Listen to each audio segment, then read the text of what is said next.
Assalamualaikum warahmatullahi wabarakatuh. Salam jumpa kembali dengan Ibu Sri. Semoga kalian dalam keadaan sehat walafiat dan selalu semangat dalam belajar. Baik, kali ini Ibu akan membawakan materi akidah akhlak tentang Asmaul Husna. Dan yang akan kita pelajari Asmaul Husna itu ada Al-Muhyi, Al-Mumit, dan Al-Ba'is. Jadi ada 3 macam Asmaul Husna yang akan kita pelajari. Yang pertama tadi Al-Muhyi, kemudian ada Al-Mumit, dan Al-Ba'is. Baik, kita mulai dari yang pertama, Al-Muhyi. Al-Muhyi, Al-Muhyi artinya yang maha menghidupkan. Allah Subhanahu wa Ta'ala merupakan pencipta alam semesta dan seluruh makhluk yang ada di muka bumi. Sebagaimana firman Allah dalam surah Al-Qaf ayat 43, A'udzubillahi minasyaitonirrajim, Bismillahirrahmanirrahim. Inna nahnu nuhyi wa numit wa ilainal masir. Artinya, sesungguhnya kami menghidupkan dan mematikan, dan hanya kepada kamilah tempat kembali. Surah Al-Qaf ayat 43. Dari firman Allah tersebut sudah pasti ya dijelaskan dan sudah mengandung maksud bahwasanya apapun yang ada di muka bumi, baik itu manusia, hewan ataupun binatang serta tumbuh-tumbuhan, semua itu bisa hidup hanya karena Allah Subhanahu wa Ta'ala.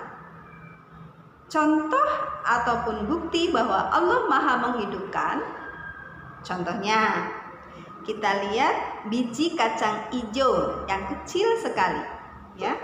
Biji kacang hijau awal mulanya adalah sebuah benda mati, hanya sebuah biji kecil.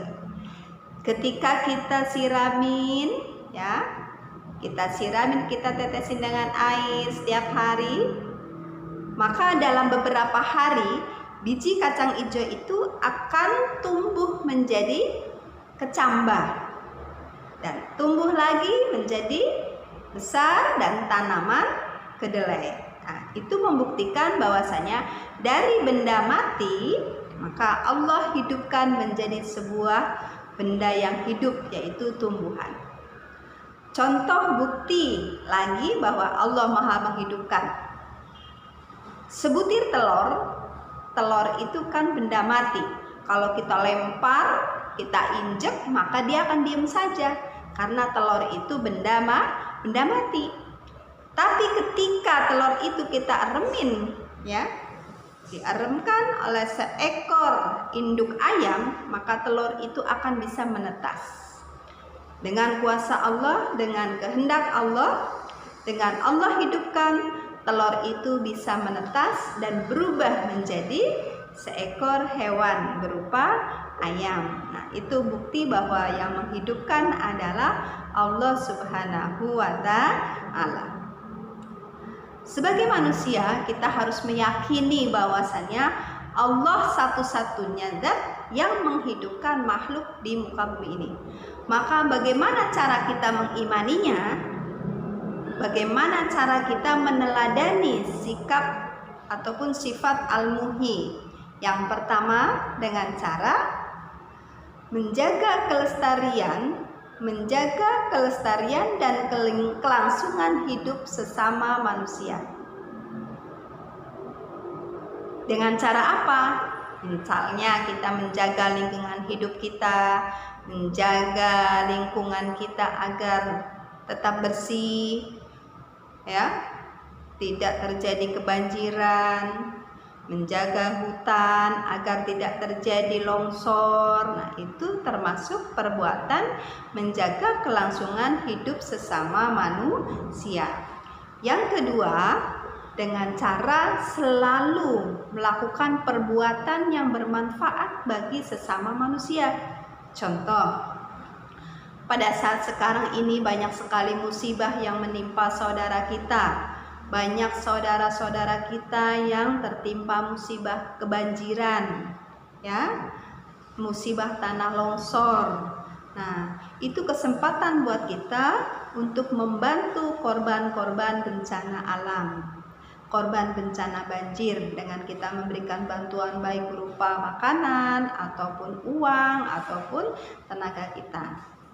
Yang kedua, itu dengan cara memberikan donor darah bagi tetangga kita, saudara kita yang membutuhkan darah. Kebetulan kita dalam badan sehat dan bisa serta memungkinkan memberikan bantuan donor darah, maka ayo kita berikan donor darah kita.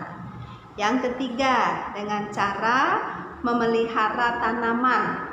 Siapa yang punya tanaman di rumah, yang punya taman, dirawat dengan sebaik-baiknya dengan cara disirami dan merawat tanaman-tanaman yang kering, batang-batang ataupun daun yang kering kita pangkas-pangkasin agar bisa tumbuh kembali, serta memberi pupuk agar tanaman kita tumbuh dengan subur. Dan yang keempat, dengan cara memberikan makan ataupun minuman untuk hewan peliharaan kita. Hewan peliharaan itu apa saja? Bisa kambing, bisa kucing, bisa burung, ataupun apa saja yang ada di rumah kita. Jangan lupa kita harus selalu menjaga makanannya. Jangan sampai hewan peliharaan kita dalam keadaan kelaparan ataupun sampai sakit ataupun mati, ya, itu kita berarti tidak bisa menjaga.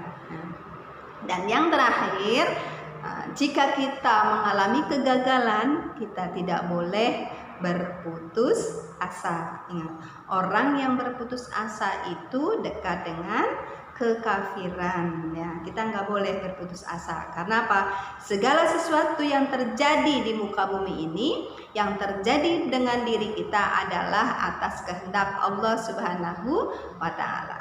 Nah, itu penjelasan Ibu tentang Asmaul Husna Al-Muhyi. Oke. Sekarang yang kedua, Al-Mumit. Al-Mumit artinya yang maha mematikan.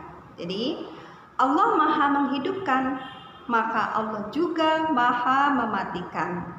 Nah, setiap manusia, setiap Bani Adam pasti nanti akan mengalami yang namanya kematian. Tiap-tiap yang bernyawa pasti akan mati. Kullu nafsin dha'iqatul maut. Artinya tiap-tiap yang bernyawa akan mengalami yang namanya mati. Namun datangnya ajal kita, datangnya kematian kita tidak ada yang tahu. Allah lah yang tahu kapan ajal kita akan datang. Dan ketika Allah sudah mengutus malaikat Israel untuk mencabut nyawa kita, maka kita tidak akan bisa mengelaknya. Kita tidak akan bisa mengundurkan diri. Kita tidak akan bisa melarikan diri dari maut. Dimanapun dan kapanpun Allah menghendaki kita mati, maka kita juga akan meninggal. Sebagaimana dalam firman Allah surah Al-Ghafir ayat 68. A'udzu billahi minasyaitonir rajim. Bismillahirrahmanirrahim. Huwallazi yuhyi wa yumiit. Fa idza qada amran fa innama yaqulu kun fayakun. Artinya, dialah yang menghidupkan dan mematikan. Maka apabila dia menghendaki suatu urusan, maka dia hanya tinggal berkata, kun fayakun, jadilah, maka jadilah sesuatu. Jadi segala sesuatu yang ada di muka bumi, jika Allah menghendaki sesuatu, Allah hanya tinggal mengucapkan kalimat kun fayakun, jadilah, maka jadilah. Ya.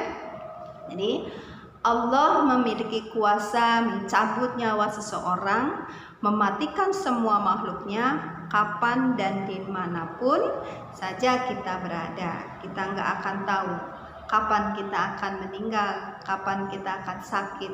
Nah, bagaimana cara mengimani kita terhadap sifat Asmaul Husna Al-Mumit? Nah, sebagai persiapan kita untuk menghadapi kematian kita, maka kita harus selalu berbuat kebaikan. Kita harus selalu melaksanakan perintah-perintah Allah, melaksanakan ajaran-ajaran Allah, dan meninggalkan seluruh larangan-larangan Allah, dan juga selalu memperbanyak perbuatan kebaikan. Karena dengan amal kebaikan dan amal ibadah kita itu merupakan teman kita nanti di alam akhirat. Tuh ya. Jadi Al-Mumit itu contoh dari sifat Al-Mumit. Bahwasanya hanya Allah lah yang maha kekal di dunia ini. Sedangkan semua makhluknya tidak ada yang kekal di muka bumi. Sekuat apapun manusia, maka suatu saat dia akan meninggal dunia. Tuh, contoh dan bukti bahwa Allah memiliki sifat Al-Mumit. Yang ketiga, Al-Ba'is. Al-Ba'is berasal dari kata ba'asa yang artinya kebangkitan. Nah, sedangkan menurut Al-Qurtubi, ya, ba'asa mengandung arti bahwasanya menggerakkan yang diam dan menampakkan yang tersembunyi. Allah Subhanahu wa ta'ala memiliki sifat Al-Ba'is, artinya yang maha membangkitkan, karena manusia ketika pada saatnya berada pada titik yang paling lemah, contohnya ketika manusia dalam keadaan lemah tak berdaya, dia mengalami sakit yang sangat parah, dia mengalami kegagalan, dia mengalami kebangkrutan. Nah, hanya Allah lah yang kuasa memberikan bantuan dan memberikan semangat untuk bangkit kembali menuju kesuksesan. Kalian juga seperti itu. Ketika kalian mendapatkan nilai yang kurang bagus, kurang memuaskan, maka kalian harus tetap semangat, tetap bangkit untuk selalu berusaha, belajar dan belajar.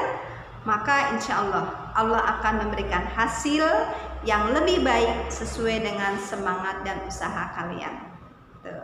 Jadi Allah lah yang membangkitkan semangat dan juga membangkitkan motivasi kita untuk selalu berada dalam kesuksesan. Jadi Al-Ba'is artinya yang maha membangkitkan.